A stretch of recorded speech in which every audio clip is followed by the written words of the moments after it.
Bonjour à tous, bienvenue sur le plateau de Allô Ruffo. Bonjour Marcel Ruffo. Bonjour Églantine. On va recommencer ensemble une semaine en votre compagnie. Vous allez pouvoir nous aider à résoudre les nombreux problèmes qu'on peut rencontrer en famille. On va prendre maintenant Monique au téléphone. Bonjour Monique. Oui, bonjour Monique. J'ai une fille unique de 28 ans. Nous avons appris qu'elle était tombée dans une addiction très forte à des médicaments, c'est-à-dire des antalgiques. Et ensuite, nous avons dû faire une HDT. Et un mois plus tard, elle a craqué et elle nous a dit qu'elle avait toujours eu la conviction pendant toute son enfance, toute sa vie, d'avoir été abusée sexuellement, mais pendant sa petite enfance, c'est-à-dire vers l'âge de 3 ou 4 ans. Et elle nous a cité un nom. Je voudrais savoir si cette intime conviction peut correspondre à une réalité. L'immense majorité des enfants abusés vont bien à distance après le sévice. Elles ont bien sûr des craintes un peu précises, mais elles vont bien dans leur vie amoureuse, sexuelle, personnelle, professionnelle. Donc, en quelque sorte, un abus ne peut pas entraîner un tel dégât, sauf si la vulnérabilité et la fragilité du sujet vient faire que l'abus renforce cette pathologie d'organisation. Là, dans ce que vous décrivez, c'est complètement fantasmatique.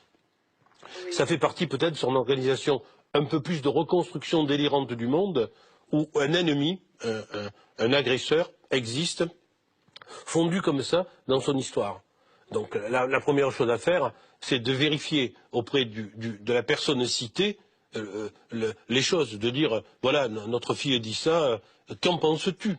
En plus, c'est respecter votre fille que de tenir compte de sa parole, puisqu'elle cite quelqu'un, il faut vérifier les choses. Je souhaiterais justement parler à la personne en question.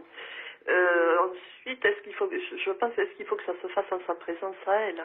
Non, mais je crois que ça doit se faire vous. D'abord, est-ce qu'il faut le rendre juridique ou non? La loi même, c'est de dire signalement.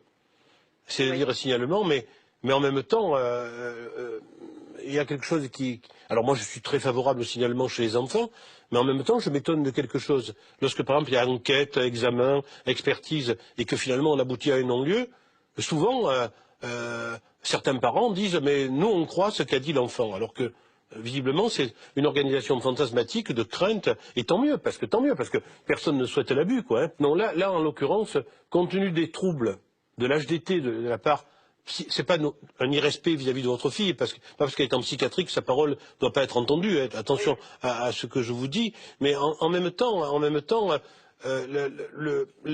malade mental, le délirant, reconstruit un monde parce qu'il ne peut plus percevoir le monde, et ce monde est peuplé d'ennemis, d'événements dramatiques, d'histoires comme ça. Il vaudrait mieux que vous rapprochiez aussi le service où elle a été hospitalisée pour un suivi à un hôpital de jour ou un suivi régulier, pour que quelque chose soit entrepris avec elle pour la reprise d'activité, pas seule, pas confinée, pas hospitalisée chez vous, mais en relation étroite avec le service de psychiatrie adulte pour qu'il l'accompagne dans ou un foyer occupationnel, ou un placement, ou un emploi aménagé, ou une formation, et un suivi, quoi. Ne l'abandonnons pas à sa pathologie, voilà ce que je veux dire.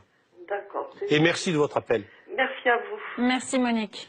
Merci beaucoup Marcel Ruffo, merci à vous pour toutes vos questions. Vous pouvez aller sur notre site internet france5.fr ou encore poser vos questions par téléphone au 01 41 86 07 39. Je vous souhaite une excellente journée et je vous donne rendez-vous demain en compagnie de Marcel Ruffo, bien sûr. À demain. Au revoir.